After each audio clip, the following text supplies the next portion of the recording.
So this is Stephen Chin for nighthacking.com, and I'm doing a series of interviews with different JavaOne luminaries, speakers at JavaOne, to get a little bit of insight into what they're going to be presenting at the upcoming conference in San Francisco.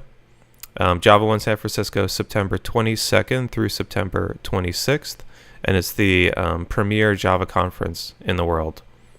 So today I have with me Dierk König. So how you doing, Dierk? Thanks, I'm fine. How are you? Excellent. So Dierk is a fellow at König Software, and he's been doing Java effects for as long as I could remember.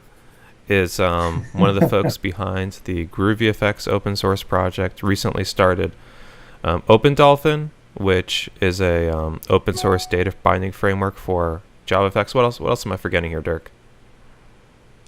Oh, that's fine. That's good. Okay. So tell me a little bit about what you're going to be speaking about at JavaOne. Oh, I'm very much looking forward to having 3 sessions. First one is a BOF on Tuesday evening about improving your Groovy Kung Fu. So this is playing Groovy, the language, cool stuff that you can do with it, with closures and yeah. So tell me, like, when that did you get started with Groovy? Because your two technology passions seem to be Groovy and Java effects, but I'm assuming Groovy long predated Java effects. No, I started with Groovy in 2004. So that is, more than 10 years ago. And I'd say I'm the second oldest still working core member of the team. The oldest one is Guillaume, who joined like 3 weeks earlier than I in the project. Oh, wow. And we're still alive and kicking and chunking and cranking out new versions of the language every half a year or so. I met up with Guillaume in Copenhagen and did an interview with him there. That was fun. Yeah, absolutely, very nice guy, and also the other ones. And we will talk a little bit about the recent changes to the language, which are also covered in Groovy in Action in the 2nd edition that we are currently about to finish.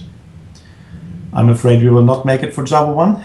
Don't tell my publisher about it, but I have my concerns. We'll keep it just between us and the folks, the 10 million Java developers who are watching the stream. Yeah, only those. Okay. We'll keep it between us. Okay. And it's going to be really exciting to have the next edition of the book in the shops. What else are you going to be talking about at JavaOne? And second is OpenDolphin, of course. You can say data binding framework between Java enterprise applications and Java desktop applications, particularly JavaFX. This is then on Wednesday 11:30. Cool. And then on Thursday I'm going to speak about GroovyFX. And in all 3 parts, Groovy itself as a language, OpenDolphin as the integration of Java Enterprise and Java Desktop, and GroovyFX, all 3 technologies are technologies that I use every day, and for the best of my customers. So. So what do your customers think of JavaFX? You work with quite a lot of commercial clients at König. It is. We do have customers that bet their existence on the advance of JavaFX. They're selling software products that are now totally built with JavaFX. So you can really say that they bet their existence on it. And every now and then they need some help for setting them on the right path, resolving some issues. And this is where we come into play.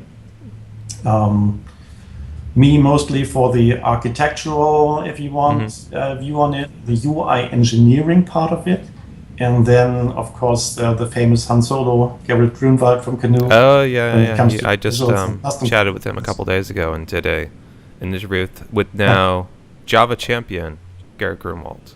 Congratulations to Gerrit.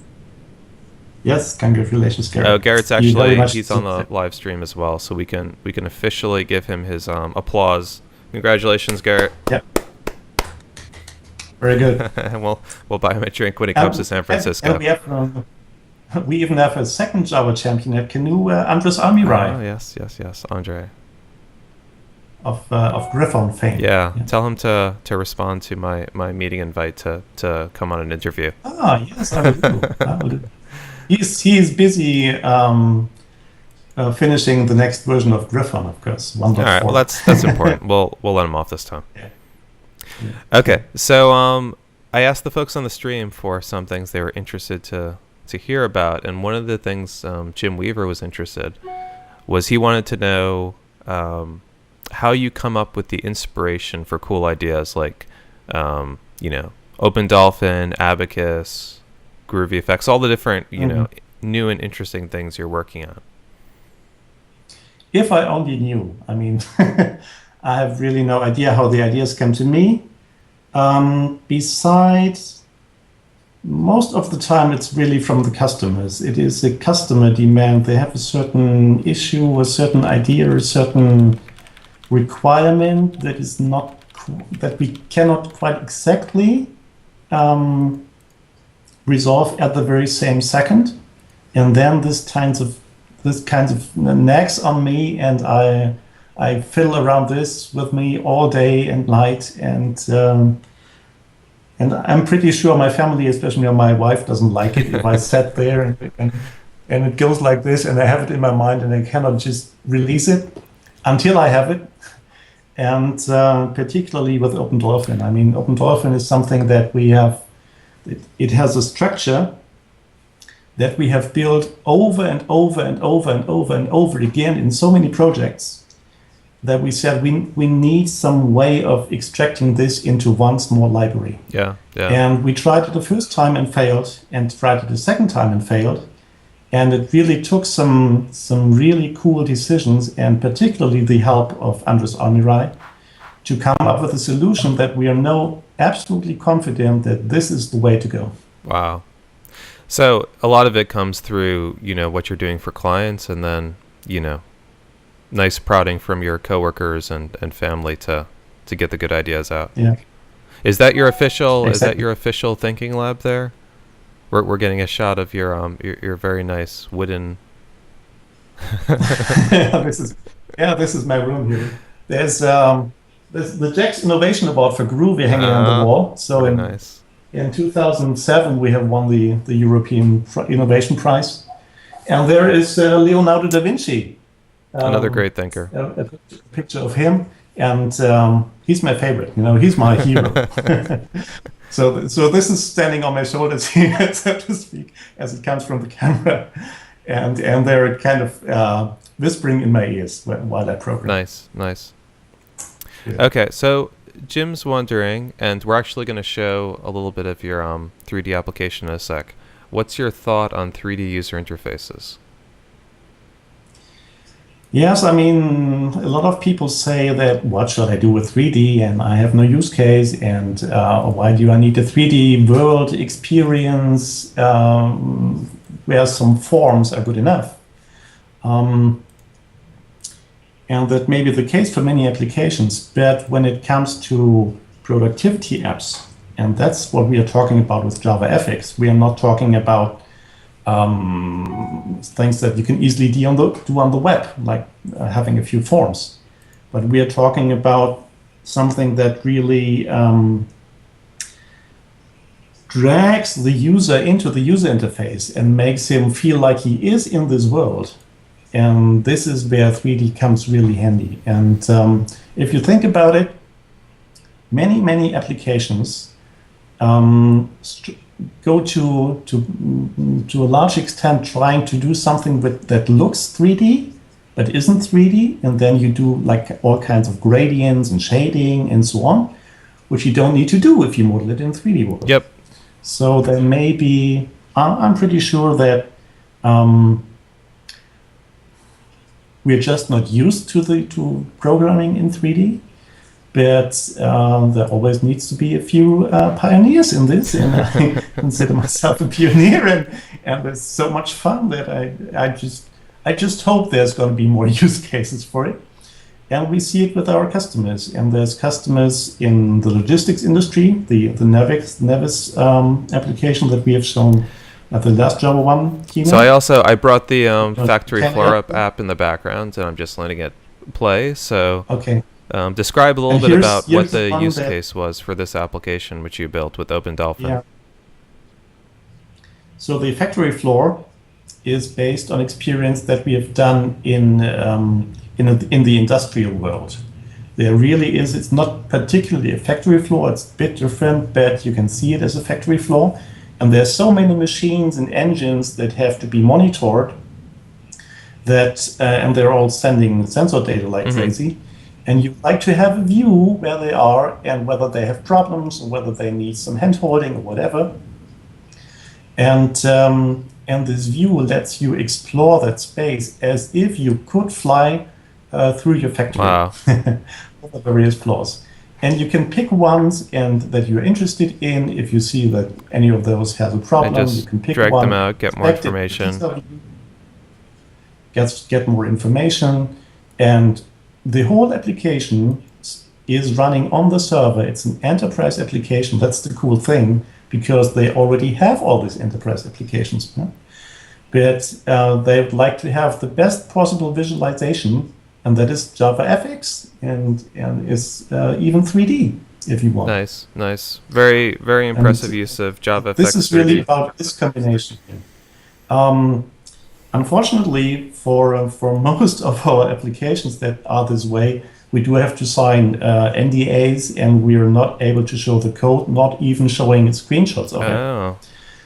And therefore, I made this stripped down version with only the, not with pictures and image maps and specular maps and bump maps and so on that we have in the real application, but only these cylinders, which is pretty much good enough to give you an impression on what we can display. Nice. And that was the idea, to have something that I can show at JavaOne, and where I can show the code at JavaOne, and where people can hold onto the code because it has some specifics in there, how to deal with the camera and how to deal with the lighting and how to deal with these transitions and so on. It's a little bit in how to deal with the geometry in 3D. And once you have an example that you can then derive your solutions from, it's much easier. It gives you a better head start. Cool. So I very much hope that people will come to my talks and see how that is working, and then have a look at the code and go from there and share experiences that they make. And I'm also very much looking forward to meeting all the experts at JavaOne, because I have questions. And I will ask you all the questions, about perspective camera and, I guarantee Jim will have some really good sessions on 3D for you as well. And there's lots of stuff that I've tinkered around, and I've made up my own model on how that is supposed to work. Nice. And I'd like to ask whether my model of how it should work is really what it is supposed to be, because there's not yet so many documentation of it. There's not so many examples yet on the web, and not so many coverage in the books about it at the moment. Cool. All right. Well, thanks a lot for the short interview about your sessions, Dierk. It was exciting to see some of the stuff you're doing with Java 3D, hear about Groovy, and look forward to seeing you at the JavaOne conference upcoming in a few weeks. Yeah, just JavaOne will be very good. It's always a great venue to meet all the people, and it has an absolutely awesome program. And who was responsible for that one? Yeah, we don't know anything about that. We don't know that one. Okay, thanks a lot for having me. All right, thanks very much.